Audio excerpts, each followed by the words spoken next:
پہلی بات تو یہ ہمارے بعض لوگوں کے ذہنوں میں سادہ دل لوگ وہ سمجھتے ہیں کہ پوری دنیا میں ایک ہی دفعہ آ جانی چاہیے. یہ کوئی علاقائی خلافت تو نہیں ہو سکتی، خلافت تو عالمی ہوتی ہے. ان سے میں کہتا ہوں عالمی خلافت کب تھی جناب؟ یہ تو نہ خلافت راشدہ میں عالمی تھی. کیا ہندوستان شامل تھا اس میں؟ کیا چین شامل تھا؟ کیا یورپ شامل تھا؟ اور سب سے بڑی بات یہ، اگر ایک دم پوری دنیا پر خلافت قائم ہو سکتی تو حضور کے دست مبارک سے ہوتی، لیکن نہیں ہوئی. نتیجہ کیا نکلا؟ ایک ملک میں حضور نے قائم کر دی، جزیرہ نما عرب، یہاں خلافت قائم ہو گئی، حضور خلیفہ ہے. اب وہ نقطہ کون سا ہوگا، نقطہ آغاز کون سا ہوگا؟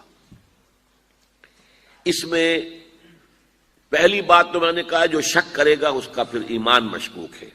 ہوگا، لازماً ہوگا، گلوبل ہوگا، پوری دنیا میں ہوگا. کہاں سے شروع ہوگا اس میں آپ اختلاف کر سکتے ہیں، لیکن مجھے تو دو حدیثیں تو ملی ہیں جن سے یہ اندازہ ہوتا ہے کہ یہ اس مشرقی خطے سے ہوگا، عرب کے مشرق کی جانب کسی ملک سے ہوگا، کسی خطے سے ہوگا. وہ حدیثیں بھی اب آپ پڑھ لیجئے پہلے. پھر میں کہہ رہا ہوں یہ خزانہ ہے جو ہم نے آپ کی خدمت میں پیش کیا ہے، کاش کہ آپ اس کی قدر کر سکیں. یہ حدیثیں آپ کو ازبر ہو جائیں، یاد ہو جائیں، لوح قلب پر نقش ہو جائیں. ہندوستان اور خراسان یعنی موجودہ افغانستان کا ذکر. ابن ماجہ کی روایت ہے عن عبداللہ ابن الحارث رضی اللہ تعالی عنہ قال رسول اللہ صلی اللہ علیہ وسلم یخرج ناس من المشرق یؤتئون للمہدی یعنی سلطانہ، یعنی سلطانہ، دونوں طرح سے پڑھ سکتے ہیں. حضرت عبداللہ ابن حارث فرماتے ہیں رضی اللہ تعالی عنہ کہ حضور نے ارشاد فرمایا مشرق کی طرف سے وہ فوجیں نکلیں گی، لوگ آئیں گے جو عرب میں مہدی کی حکومت قائم کریں گے. یہ مہدی کون ہوں گے اس کا ذکر میں ذرا بعد میں کروں گا، لیکن نوٹ کر لیجئے کہ مہدی سے پہلے لازماً کسی مشرقی علاقے کے اندر وہ نظام قائم ہو چکے گا، تب وہاں سے فوجیں آئیں گی نا. یہ مشرق کون سا ہے؟ عرب کے مشرق میں آپ چلیے ایران بھی آ جائے گا، افغانستان بھی ہے، پاکستان بھی ہے، اور اگر اسے اور توسیع دیں تو ہندوستان بھی ہے. یہ ہے عرب کا مشرق. اس سے فوجیں جائیں گی. اس کا کیا مطلب ہے کہ اس میں سے کسی جگہ پر نظام خلافت پہلے قائم ہو جائے گا تاکہ وہاں سے فوجیں جائیں گی جو جزیرہ نما عرب میں حضرت مہدی کی حکومت کو قائم کریں گی. اب دوسری حدیث سنیے. یہ سنن ابن ماجہ کی حدیث تھی جو میں نے آپ کو سنائی، آپ نے پڑھی. دوسری عن ابی ہریرہ رضی اللہ تعالی عنہ، یہ ترمذی شریف کی روایت ہے. قال قال رسول اللہ صلی اللہ علیہ وسلم یخرج من خراسان رایات سود لا يردها شیء حتی تنصب بایلیا.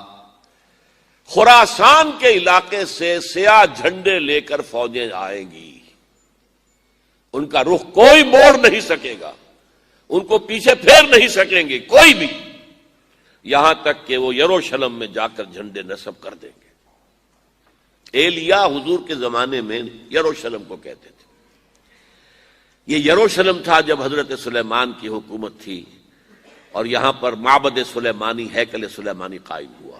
پھر یہ یروشلم ہی رہا ہے تاریخ میں، یہاں تک کہ سن 70 عیسوی میں جب ٹائٹس رومی جنرل نے اس کو گرایا، ختم کیا، سیکنڈ ٹیمپل گرا دیا اور یہاں سے یہودیوں کو کہا نکل جاؤ، یہاں سے کوئی یہودی باقی نہیں رہا، تب بالکل تہو بالا برباد کر دیا.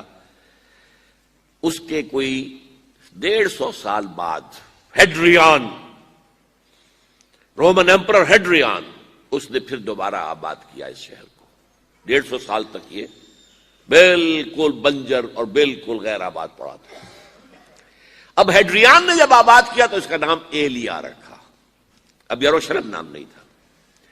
تو حضور کے زمانے میں پھر اس کا نام ایلیا تھا۔ اور اب اس سے کیا معلوم ہو رہا ہے کہ یہ یروشلم مسلمانوں کے قبضے سے اس وقت نکلا ہوا ہوگا۔ ایک دفعہ پہلے نکلا تھا، سن 1099 عیسوی میں مسلمانوں کے ہاتھ سے نکلا، کروسیڈرز عیسائیوں نے آ کر اس کو قبضے میں کیا، لاکھوں مسلمانوں کو مارا، قتل کیا۔ اس کو 1187 عیسوی میں واپس لیا ہے۔ کس نے لیا ہے؟ صلاح الدین ایوبی، کرد۔ عرب کھوکھلے ہو چکے تھے، عربوں نے کھویا، واپس نہیں لے سکے۔ بہت حکومت کر چکے تھے، 400-500 برس کی حکومت کر کے، اور ان کے عیش اور ان کے آرام، اب ان میں جان نہیں تھی کہ وہ واپس لے سکے۔ واپس لینے والا گرم کرد خون تھا، صلاح الدین ایوبی۔ تو گویا کہ اب آپ سمجھئے کہ 88 برس تک عیسائیوں کا قبضہ رہا یروشلم پر۔ اب 1967 میں یہودیوں نے قبضہ کیا ہے، اور اب 38 برس تو ہو گئے، 88 نہیں تو 38 برس تو ہو گئے ہیں۔ لیکن وہ دور آئے گا کہ اب پھر لیں گے، لینے والے عرب بھی نہیں ہوں گے، خراسان کے علاقے سے فوجیں آئیں گی۔ یہ خراسان کیا تھا؟ ایلیا تو میں نے آپ کو بتا دیا، یروشلم کا نام ہے۔ خراسان اس زمانے میں ایک بہت بڑے ملک کو کہتے تھے۔ کچھ حصہ پاکستان کا بھی اس میں شامل ہے، کچھ حصہ ایران کا بھی ہے۔ ایران کے اس حصے کو اب بھی خراسان کہتے ہیں، وہ ایک صوبہ ہے۔ خراسان ایک صوبہ ہے ایران کا، چھوٹا سا۔ پاکستان میں خاص طور پر یہ جو علاقہ مالاکنڈ ایجنسی کہلاتی ہے، اس سے اوپر جتنا علاقہ ہے، اور یہ جو واخان کی ایک پٹی آتی ہے اوپر، واخان افغانستان کی ایک پٹی سی دم سی چلی آتی ہے جو جا کر چائنا کی سرحد سے مل جاتی ہے، یہاں سے لے کے یہاں تک یہ جو مالاکنڈ کا وہ درہ ہے اور پہاڑ ہے، یہ بھی خراسان کا حصہ ہے۔ باقی تقریباً 2/3 آف افغانستان ساؤدرن حصہ نہیں ہے خراسان کا حصہ، یہ سیستان کہلاتا تھا، یہ خراسان نہیں ہے۔ لیکن یہ کہ اوپر کا 2/3 آف افغانستان، اور اس کے ساتھ یہ جو عرب، جو اب یہ ترک ممالک آزاد ہوئے ہیں سوویت یونین کی ڈسولوشن کے ساتھ، یہ سارا علاقہ کہلاتا ہے خراسان بزرگ، دی گریٹ خراسان۔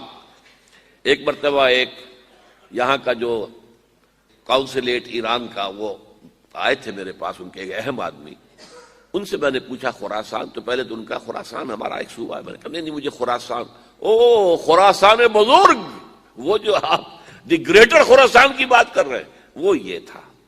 پھر میں نے اور ذریعوں سے بھی تحقیق کی، پہلے خیال تھا کہ پورا افغانستان اس میں شامل ہے، لیکن اب معلوم ہوا کہ نہیں، یہ جو جنوبی حصہ ہے یہ سیستان کہلاتا تھا۔ کچھ بلوچستان کا حصہ اس میں شامل تھا، اور کچھ یہ جنوبی حصہ افغانستان کا۔ یہاں سے فوجیں جائیں گی، اور یہ فوجیں جا کر خراسان سے چل کر ایلیا پہنچیں گی، یروشلم پہنچیں گی، اور اپنے جھنڈے گاڑ